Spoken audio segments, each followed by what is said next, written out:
Hello. Welcome to Ready, Set, Collaborate podcast with Wanda Peterson. And I am so excited to have my guest on, Lottie. Lottie, how do you say the last name? It's pronounced Heider. It's so Heider. much easier than it looks.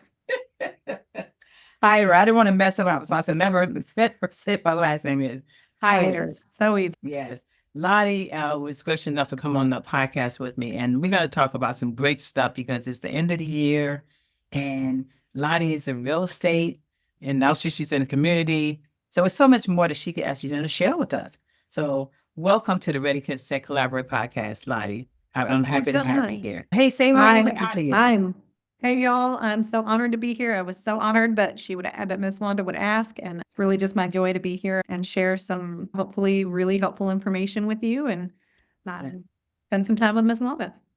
Awesome, awesome. I love it because Lottie, so she's such a giving person, and that's what I like about what she does. And every time we have a meeting, she always brings us gifts and always give us some great inspiration as far as what's out here today, as far as the markets. But let me read Lottie's bio. Lottie, the principal realtor of Hayden, how do you say it? Heider Group. Heider Group. So sorry if I'm messing up. Heider Group. It's okay. So is passionate about helping clients navigate every step of their real estate journey. Named Cherokee County Rookie of the Year and ranked in the top 20% in production.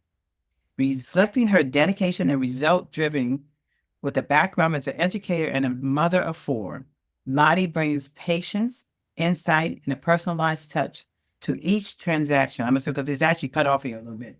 Transaction. Communities such as Ackworth, Kennesaw, Woodstock, Marietta, Cartersville, Dallas, and Canton, Georgia. Just want to make sure it's Georgia here. Beyond real estate, Lottie is deeply committed to her community. She actively serves through her church, coaches a local running connection. Is it running connection? Running club. Okay, yeah. See, they cut that off. Running club connection and service drives her to make positive impact, both personally and professionally. Lottie also participates in local investors and achieving their real estate goals. I hope I said it all, Lottie, but you can add whatever you need to add to that, in case I missed something. Tell us a little bit more. Here's the question I get asked all the time. How do you do it all? And the answer is I collaborate, right? Sometimes that includes just collaborating with my spouse, who's going where to pick up which kid, when, however. Then that also involves the rest of our sphere and our family. Sometimes that's grandparents picking up. Sometimes that's other parents from sports or the kids club, wherever they're at. We have to rely on that sort of community to help us. That includes professionals in my professional life, right? A coordinator that helps me once your house goes under contract. And so I've got a transaction coordinator, people who help me. Yeah, that's a little list of all the things. And we do have 4 kids. They're very active. They are 15, 11, 8, and 6. And they do all kinds of events. They're in a community, like a Boy Scout group called Trail Life. We do the running club. That's twice a year. We have 2 seasons. I coach the littles, the 4, 5, and 6-year-olds. That's like herding cats, but lots of fun. So my whole life, I've just been in places. I was an educator before this career in real estate. Working with others, building that team and that support group has just been always a part of my life, whether it's the coaching, whether it's the PTA president this year, putting on events and things like that.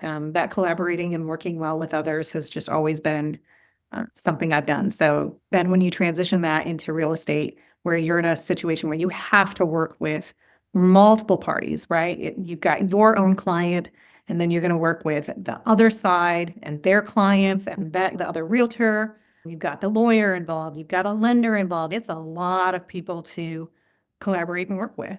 And those skills have just segued and transitioned right into real estate, and it's been a great fit for me.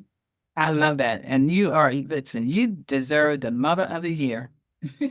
Well, Yes. I don't know. Does that include? I think you can only win that if you also like feed them all natural food and do TV. I'm not sure. The reason we survived is a whole lot of chicken nuggets and some. I do that with my grandkids when they come over. Even though the parents don't do it for them, I said, you with Nan and Granddad, so I'm going to treat you. And they just be so excited with the chicken nuggets. I want chicken nuggets and fries then. Oh, pizza. They love pizza. So I said, that's an easy thing for us to do. They come on Friday. They know that's pizza day because they don't get it at home. Because Oh no, my kids get it at home. That's how I do it all. I am so glad to have you here. Lottie, let me ask you something. How long have you been doing real estate?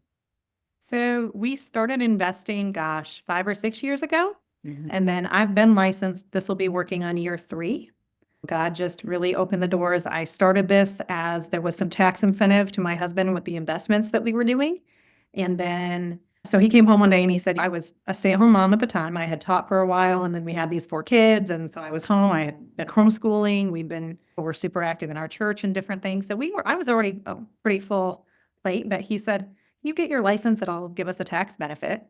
I said, sure, okay. And got that license within the first month. Really, it was like the first week. Got to my Keller Williams office, and God was like, this is what you're supposed to do for the rest of your life. This is the vehicle that I'm going to use for your family, for your children. We have dyslexic children, and they are going to not probably follow a very traditional path. This allows them to see a future as an entrepreneur, as my individual business owner, and the opportunity to see what that will look like for them. It will open doors for them. It also, because of the flexibility, gives me time. I couldn't go back with 4 kids. I couldn't go back to an 8 to 5. And this way we spend time, for example, sometimes I take a kid to a showing, depending on the client, of course, but that's my time in the car with them one-on-one. Or so anyway, and then from our family perspective, and then, like I said earlier, all my life I've been in collaborative settings. All my life I've been in settings that required you to work well and learn how to, negotiate with other people, manage other people. By the way, I've been married almost 20 years. And you can imagine that 20 years of 4 kids creates a whole lot of negotiation. Oh, yeah. And so all of that, my friends were funny because they were like, as soon as I told them I'm going to be a realtor, they were like, that is the perfect job for you. Oh my goodness. You're going to get paid to go talk to people and serve them and help them. And I was like, yes, exactly. Yeah. And so this is the way that we provide for our family. It is also the way that we serve people. At the end of the day, even if I didn't make money, I would do this because the joy that I have found in serving and being able to be that point of connection for people, there's just nothing like it. I love it. I love it and how you said that because actually it's funny when I left IBM, I joined BNI and they told me how to network, and that's about trust and the right partner that you have. Right. But I did actually join Keller Williams as a partner for Legal Shield in the Roswell office. And that was great because what I did education, I'm about educating. So I'm a natural social worker. I'm an educator. So I had education classes in the Keller Williams, the one in Roswell. Office. Wonderful. Come on up here because we'll put you to work up here too. Okay. We're in the Woodstock location. Okay. So I would I'm love surprised that. we haven't talked about that yet in our networking, but yes. Goals for Definitely. 2025. Yep. I'm there. I'm there, girl. Because actually, you were my great partner that I would actually like to help the realtors be able to, and their clients to do these. Yeah, no, I would love that. Thank you so much. So let me ask you some questions here. Discuss the importance of partnerships with inspectors, appraisers, contractors, and staging. A minute ago, I said these are all the different parties involved. And that was just a few of them because you're right. Just today, I'm having to schedule an inspection. I've got a client who just went under contract and scheduling that inspection and working with who's the best fit. I have several inspectors. So who's going to be closest to that area, who can schedule all of that. But also, realtors are community connectors. We tend to know a lot of people. So building that team out around us, getting to know those people in the community. We're kind of a one-stop referral. But then I want to also share a quick story with your listeners and viewers about why that team is so important. I have a client right now, Miss Lisa, and her parents had been married for 65 years. And for the last 30 years, they've lived in a single-story ranch over here in Kennesaw, Eckworth line. They were the family history collectors in their family. So not only have they been married forever, but they have all their family history. He was a collector of several things. So their house it was always tidy when I went, but it was packed. And sadly, the husband died a month ago. The wife had to end up in a nursing home. So now I'm dealing with Miss Lisa, the daughter. She lives in New York. She can't be down here every minute. And so now she's going to have to get the house on the market and sold. And she's got to be able to clear out all these things. She can't do that from New York. And so when I met with her, the number one thing we talked about was, listen, I have a great connection. One of my Collaborators is a state sale company, Pillar and Porch. I work with them regularly. And I said, believe me, they care for your items. They are like it's their own stuff. That collaboration has been incredible. My Pillar and Porch folks have walked her through this process. They have cried with her. They have handled those family mementos with care and compassion. Um, and so again, it goes back to just building that connection. I've been over to the house with them when they were there, and we have cried and talked together and shared this family's history. And so anyway, I could go on forever because they're so wonderful, but building those connections with the people that are going to be involved in this transaction. It's a transaction to me. That's in our world, that's what we call it. But to our clients, this is their home, this is their family, this is their history. And the best realtors are the ones who understand and intimately connect with that with their clients. And my job is to make sure that my team of people all share that same philosophy so that my clients know that they are being cared compassionately for throughout this process. Yes.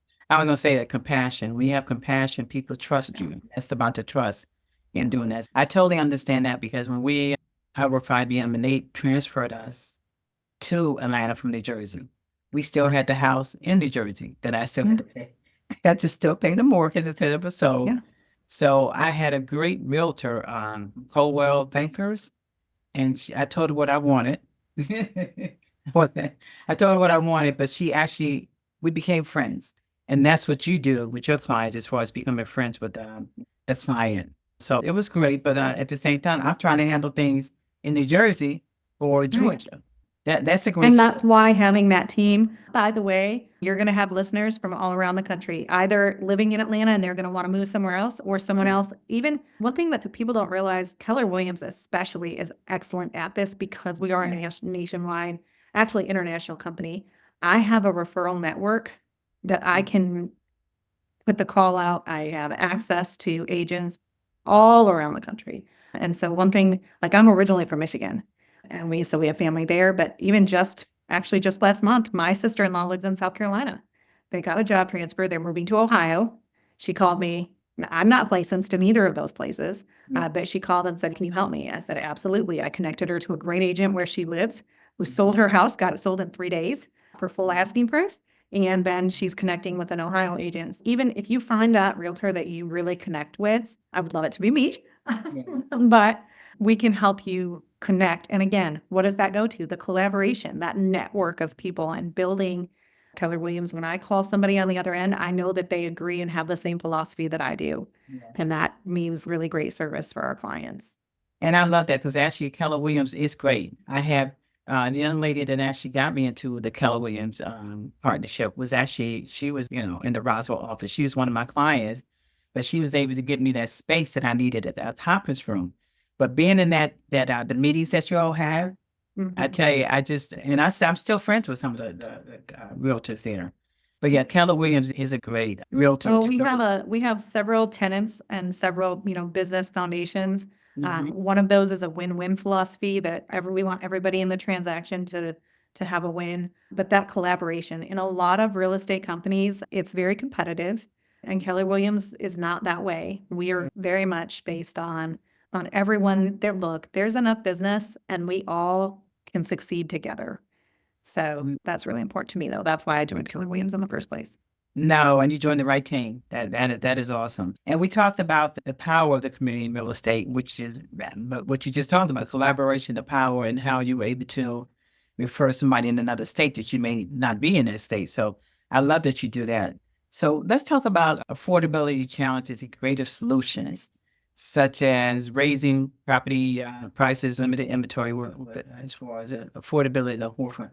Tell us about the solutions that you all have to help those who actually able to afford it, but also move into their dream home. I'm not gonna lie, affordability right now is a really hot topic. I have a client right now. He's actually looking for a rental. He's a firefighter, and his wife is going to be a substitute teacher. These are people who are intimately connected in the community. They can't find a rental right now. We're using all of our resources, but it's just really tough. I'm not going to lie and say that affordability is not a concern. Especially, I will say this, most people who have been in Atlanta for the last 5 years, this is really hitting home right now because in the last 2 years, 3 years, on the one hand, we have seen those prices soaring. Now, on the one hand, that means you have a lot of equity, which is beneficial. But I want to clarify one thing that we saw. If you look at the data and the general 4% inflation line, so it would go, if this is your graph, we'd be going like this. This is the 4% inflation line. In that sense, housing prices in Atlanta are actually where they would have always been. What we had were two unique factors, COVID being one of them. But before that, we were just actually, and I know it sounds crazy, but we were actually really undervalued for a long time. And people, if you start here and you're here, and then all of a sudden, instead of going like this, we go straight up. That's what's happened, right? You were at a really low, and then all of a sudden, wham, here we are, get our head around the fact that a starting house in Cobb County or Cherokee County is like anything really decent. We're looking at between 325 and 350. That's really hard for a lot of buyers. And so I'm not making any bones about that. I'm not going to sugarcoat it and say, oh, it's fine. We understand that it is a challenge for a lot of people. We talk about collaboration, meaning finding those team members. My lenders that I connect with have amazing resources. But yes, on the one hand, affordability is a concern. At the same time, there are grants. There are first-time buyer grants, down payment assistance. There are a ton of programs on the lending side for sure. And I would recommend, I had put it at the end of my notes, but listen, the sooner you talk to a lender, the better. There's so many things that we can do to prepare you. There's the way that we deal with credit, and your housing credit score is a little different from consumer credit. And the sooner we talk to a lender, the better from the buy side.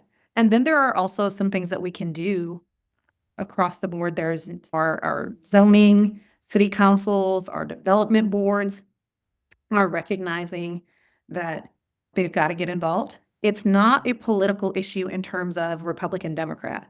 It's a political issue in terms of, yes, no matter what your political philosophy is, there are things that we need to make some changes to. You all won't be able to really see this, but I want you to know I have data to support what I'm going to tell you.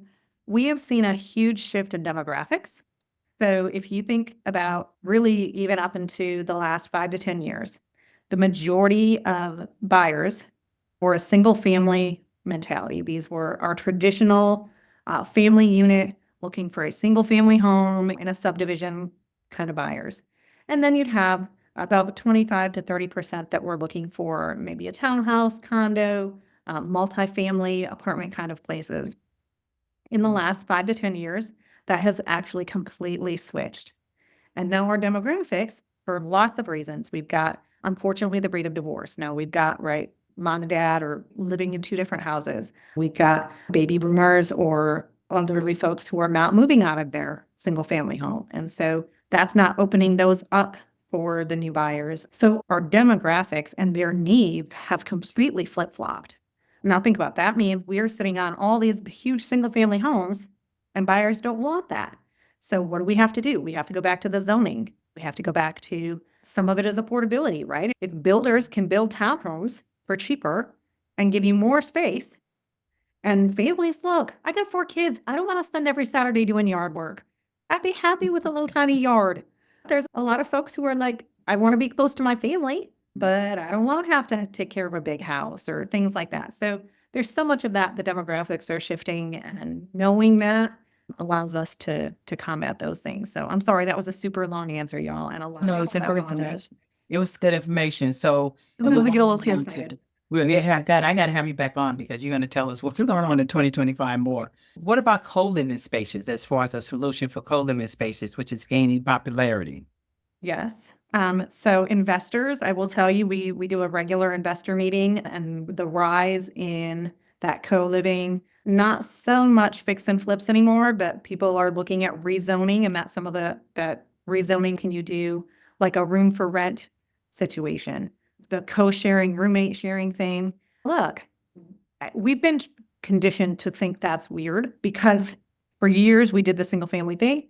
But think about visiting nurses. Student debt means you can't afford Even if you get out of school and you've got a great job, you probably can't really afford right out of school. There's some options, but maybe you're willing to share and have a couple of roommates because you're working, you're busy with family, friends, and life. Yeah, that's definitely going to Yeah. become even more of a thing. And our communities are recognizing that. There are some limitations, right? You can't have a co-sharing house and have 4 different cars in a community where there's no room to park on the street.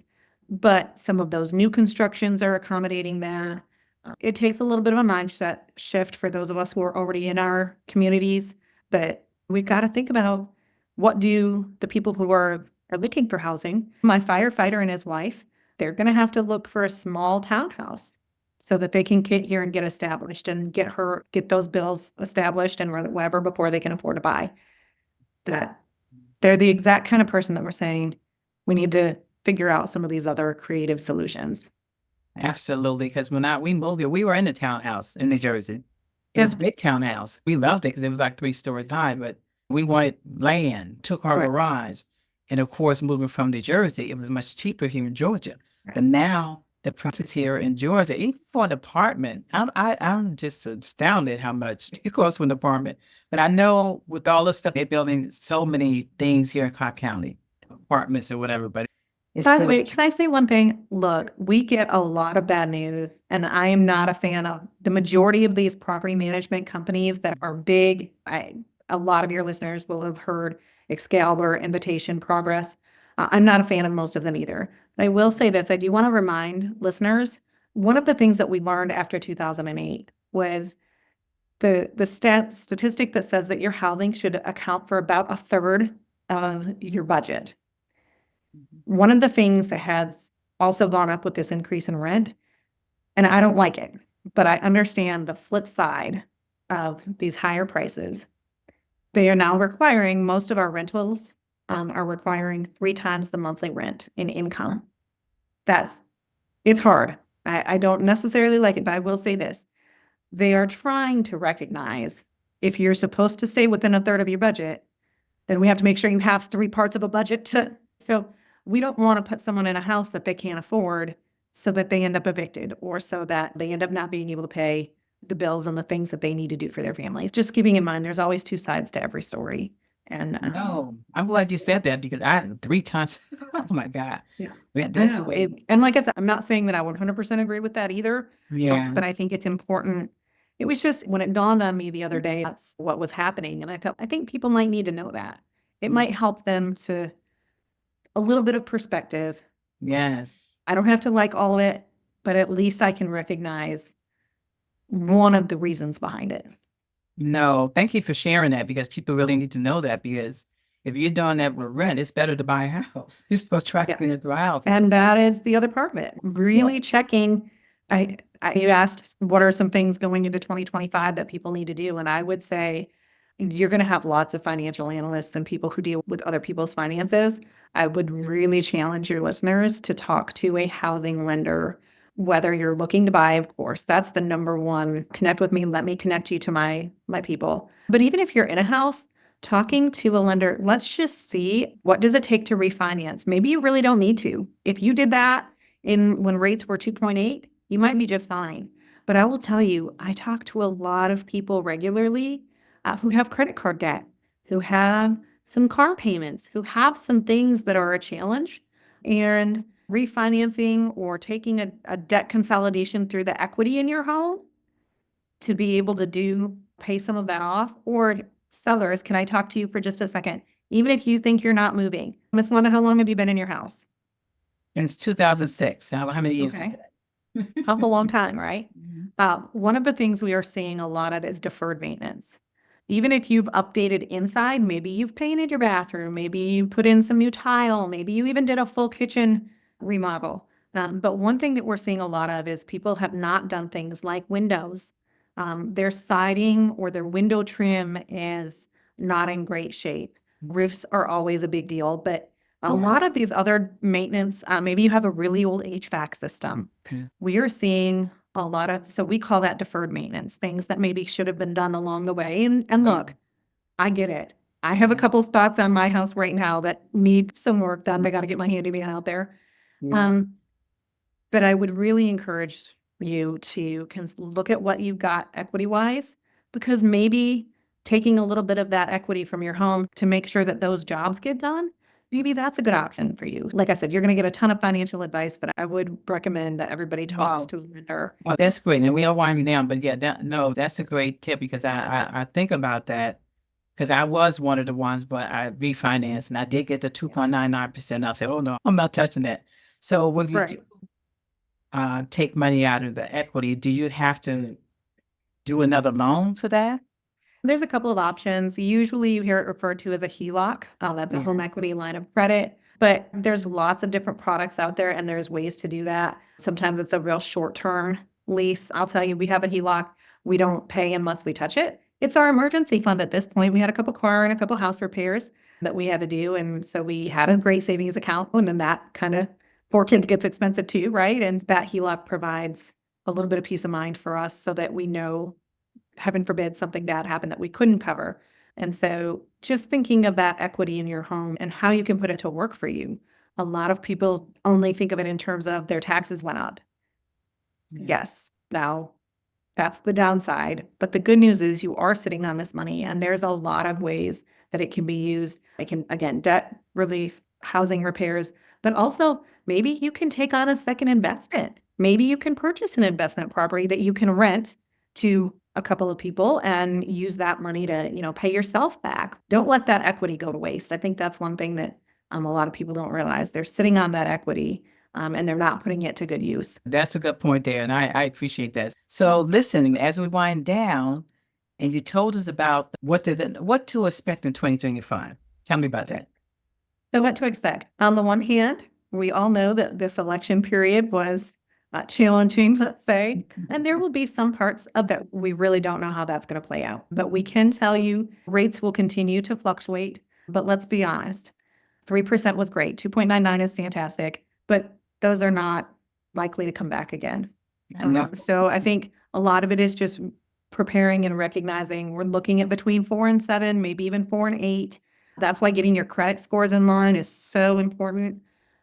Making sure, again, that you talk to a lender, or I know you're going to have some amazing financial advisors getting in touch with them, asking, what is the plan? I think we're so afraid, especially if we know that we maybe don't have everything lined up. Look, I don't expect you to have your life lined up by the time you get to me. I'm here to make the plan for you. I know for me, right, I get nervous and I think, oh, but they're going to judge me, or they're going to think that what if my finances aren't in order? Anyway, asking me, I would love to give you a report. What does the home equity of your home look like? What are the going prices in your neighborhood? Just so that you have that information. Zillow is wrong, y'all. I'm sorry. In Atlanta, they are consistently 4 to 7% off. So that home value that you saw on Zillow and the Zillow estimate is not accurate. Please just call me. I'll get you the real numbers. But so recognizing that rates are going to still fluctuate a good bit, but getting yourself financially in line. We're going to continue to see, there's going to be talk about accessory dwelling units. Can you put a shed in your backyard? We call them granny sheds. But how can we've got multi-generational living is really making a comeback. And so we're going to see a lot of things about how to remodel or revamp multi-generational housing. It's exciting, and it's an exciting time to be in real estate because there's going to be some big changes, but also at the same time, we're going to continue to just love and care for people and service them as we've always done. And so I'm looking forward to a great 2025. I really love it. So tell people how they can get in touch with you because you share so much great information. And if they want Yes. to contact you, Probably too much. I'm sorry for those people who I talk too fast. no, that's just fine. get They can super go back and excited. listen to it. Yeah.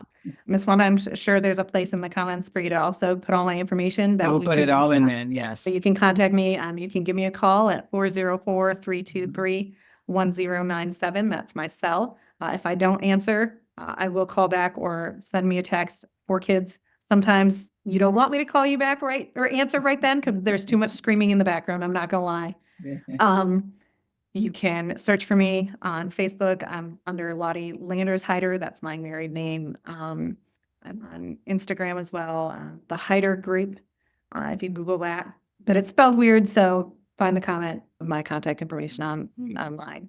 I appreciate it. And definitely send me all of that information so I can put it in the show notes because I want people to talk to you because you're so compassionate about what you're doing. I love what you're doing in the community as well and everything that you are doing. So we will actually have you back on next year. Next year is next month, isn't it? 25. Yeah. But this is great information that you share with our listeners.